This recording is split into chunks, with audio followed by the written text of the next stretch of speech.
mega love shoutout sa ating mga solid supporters ng Team Mides, International Solid Family, Worldwide, International Italy, Philippines Fans Group, Bacolod and Panay Island, Barcelona, Spain Chapter, USA and Canada, Team Europe and Hong Kong, at sa iba pa mga supporters na nanggaling sa mga team na sinusundan pa rin nila si Mides.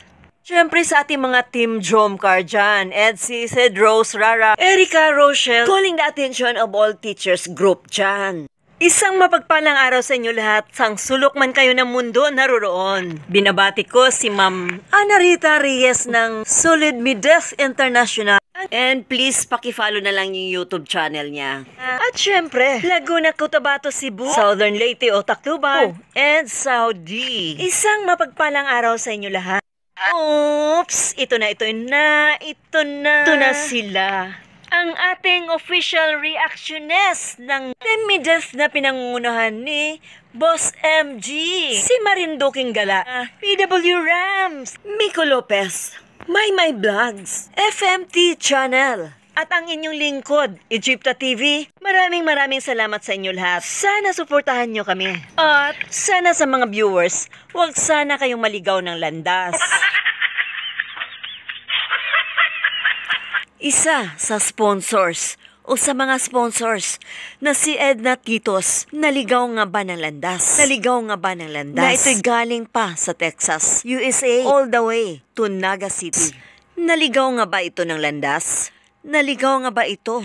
Well, definitely she's not. Dahil directly from Texas, USA to Naga City upang makita lang itong si Bunso Mides. Personally, makilala niya ng lubusan ang isa sa beneficiaries ng Team Community Mides. At syempre, meron din siyang bagong beneficiary na binigyan regarding ito sa endoscopy check-up dahil meron itong sakit. So, binigyan siya ng 3,000K ni Madam Edna Titos. And of course, kamakailan lang ay nagpa-feeding program siya sa kanyang probinsya. So, bukal na sa puso niya ang pagtulong dahil since ay nagpapaaral siya sa kanyang mga pamangkin. So, talagang meron siyang busilak na puso para sa ating mga kababayan na nasa laylayan. So, right after meet and greet Edna Titos ay tinuloy niya ang charity works niya sa isang pamilya or sa mga kabataan na iniwanan na ng mga magulang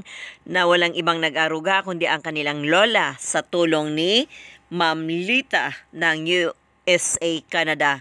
Ipinag-grocery niya itong mga bata para may makain at inabot niya mismo sa kanilang bahay kung saan sila ngayon nakatira sa Naga. At syempre, tuluyang nagpasalamat ang pamilya at ang mga kabataan dito sa mga dumating na biyaya na galing kay Ma'am Lita ng USA and of course dito kay Bunso na mismong nangangasiwa sa mga tulong na nanggaling sa kanyang mga sponsors upang ihatid ang mga biyaya para sa mga beneficiaries niya.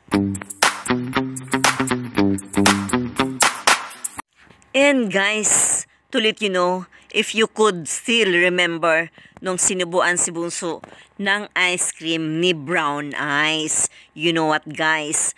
Merong isang nainggit. Di ko alam kung bangaw ba to or hindi. Okay?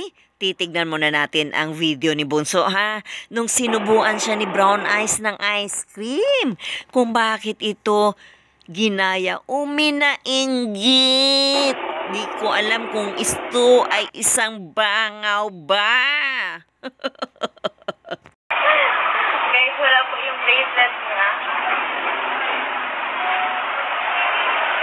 Ice cream late guys, traffic po kasi. Ice cream late muna po kami.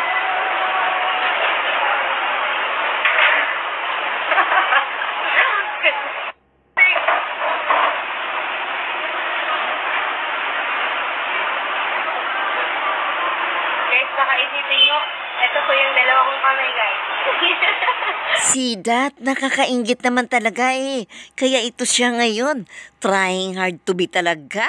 Ewan ko kung bangaw ba talaga to. Panoorin natin, ha?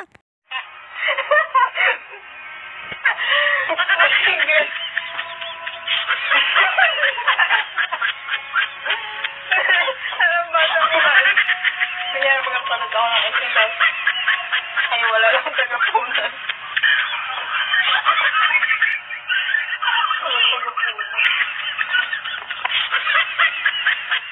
Kawawa naman to, Bunso, yung diehard supporter mo. Ano na nangyari? Imaginary na pinupunasan siya ni Brown Eyes din. Naloloka na talaga yata ito. Kaso lang wala siyang tagapunas. Kawawa naman to. Oh, wala kang tagapunas, Day. Kaya huwag kang ambisyusa dyan. Ang asawa mo ay na-addict na sa cellphone at walang pakialam sa iyo. Panatawa na lang sa iyo, kaya hindi ka napupunasan. But you know guys, with permission itong post ko ha, baka madimanda ako. She agreed naman, kaya okay lang daw dahil syempre diehard supporter siya. Pero you need to follow her Reels or TikTok ha. Follow her kasi solid supporter siya ni Death. Siya ay si Monique Navarro. Okay? Kasi maraming joke yan doon. Maraming kalukuhan na nandun sa loob ng kanyang TikTok or Reels. Okay? Follow her and support. And ito naman guys, alam ko lagi nyo siyang nakikita sa TikTok or nag-viral ito lagi.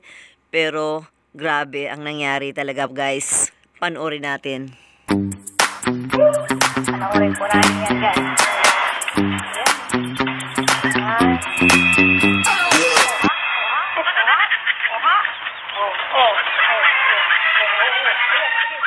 Bahala kayo dyan.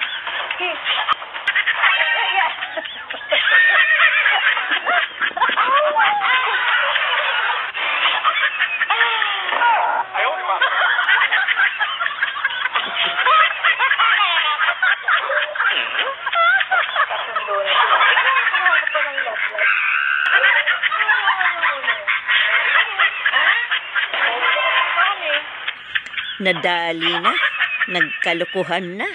Wala talaga. Bumibigay talaga pag ang babae na ay na ano na.